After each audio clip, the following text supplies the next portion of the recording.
اور حر نے یہی کیا تھا. حر کو احساس گناہ تھا, وہ سب سے بڑی عبادت ہے. اگر آج مجھے احساس گناہ ہو جائے کہ میں نے یہ غلطی کی ہے تو میں فوراً معافی مانگوں. اور اس نے کیا کیا, رات بھر صرف سوچتا رہا. وہ جو التش کی آوازیں آ رہی تھی نا, اس پہ تڑپ رہا تھا.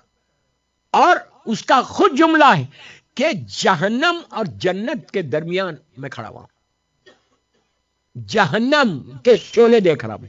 صبح اٹھا اور جب پریشان نظر آیا تو ظالم عمر سعد نے کہا, تم تو اتنے بہادر, اتنے چھوٹے لشکر کو دیکھ کے پریشان ہو گئے.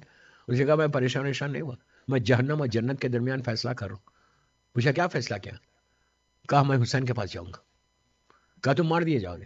تو کہا موت اور زندگی نہیں چاہیے مجھے, تیری زندگی نہیں چاہیے مجھے, وہ زندگی چاہیے. تو اس کے بعد جیسے ہی ہو گیا, کیسے گیا؟ ایسا نہیں گیا سر اٹھا کے, میری طرف دیکھو, سر اٹھا کے نہیں گیا, اپنے ہاتھوں کو, اس لیے کہ اس ہاتھ سے اس نے مولا کے گھوڑے کے لجام پہ ہاتھ ڈالا تھا, تو ان اپنے ہاتھوں کو پیچھے کر لیا ایک مجرم کی شکل میں, اور کہا آنکھوں پہ کپڑا باندھو, اس لیے کہ میں جا کر مولا حسین کو فیس نہیں کر سکتا. احساس آپ دیکھتے جاؤ. اور سر کو جھکا لیا. بیٹا غلام ساتھ ہے, وہ سیدھا گیا مولا حسین کے پاس. جیسی وہ جگہ پہ انٹر ہوا, بیٹے نے پکار کے کہا اللہ اکبر. انہوں نے پوچھا کیا بات ہے؟ تو کہا آپ کے استقبال کے لیے علی اکبر آ رہے ہیں. سن لیا آپ نے؟ پھر آگے بڑھا, پوچھا اب کیا ہوا بیٹا؟ کہا آپ کے استقبال کو عباس آ رہے, مولا عباس آ رہے.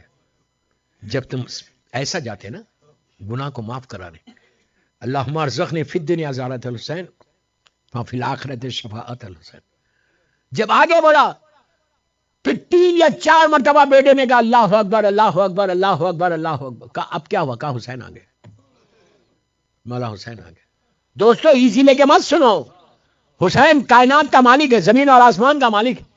ایک گناہگار, ایک بالکل خاکی انسان آ رہا. کیوں آ رہا؟ معافی مانگنے آ رہا. حسین نے کیا آنر کیا؟ یہ آپ کے ہمارے ساتھ بھی ہو سکتا. جب جاؤ زیارت کو یا دل میں پکارتے رہو اللہم ارزقنی فی الدنیا زیارت حسین. تو جب گئے, اب میری طرف دیکھو, لک ایٹ می. مولا حسین بالکل جب قریب آ گئے, اس کے آنکھ پہ تو کپڑا تھا. بیٹے سے کہا حسین جیسی قریب آ جائے ان کے قدموں پہ میرا سر رکھ دو. بیٹے نے کہا بابا آ گئے. نیچے گیا, رکھا. کوئی تاریخ سے بتایا بھی 5 6 7 دن ہوں میں یہاں پہ. ہم نے کوئی لیکچر نہیں دیا وہاں پہ, ہم نے کوئی تفصیل نہیں سنائی. پلیز گاڈ, تفصیل نہیں سنائی کہ مولا یہ ریزن تھا, یہ وجہ تھی, میں یزید کے ساتھ تھا. کوئی تفصیل نہیں سنائی. کیا ریزن تھا؟ کچھ نہیں. اس لیے کہ حر جانتا ہے کہ میں کس کے سامنے کھڑا ہوا ہوں, جو دل کے دھڑکن سے واقف ہے. میں حسین کے سامنے ہوں. کوئی ایکسکیوز نہیں, سب سے بڑی چیز کوئی ایکسکیوز نہیں. ہمارے پاس ہر گناہ کا ایکسکیوز ہے.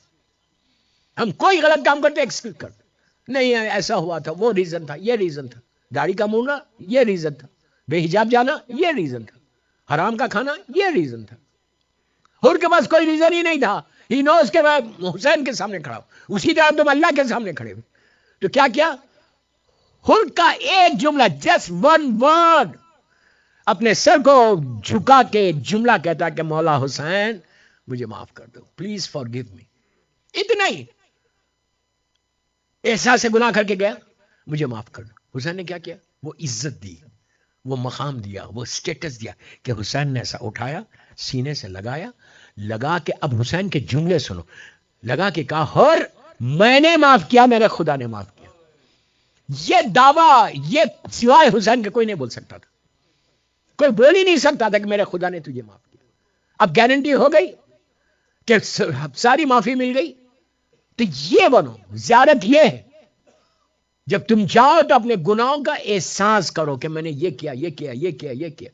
میں یہ نہیں بولا کہ آپ مارکیٹ میں جا کے بولو, میں یہ نہیں بولا کہ آپ ٹورنٹو میں جا کے بولو, کسی کو مت بولو, جس مولا حسین کو بولو کہ مولا میری یہ گناہ یہ پلیز فرگیو. اور روز بولو, ایوری ڈے, رات میں سونے سے پہلے یہ دعا پڑھ کے سو کہ مولا اگر موت آ جائے تو زیارت آپ کی ہو جائے, موت آ جائے تو آپ کے پاس آ جاؤ.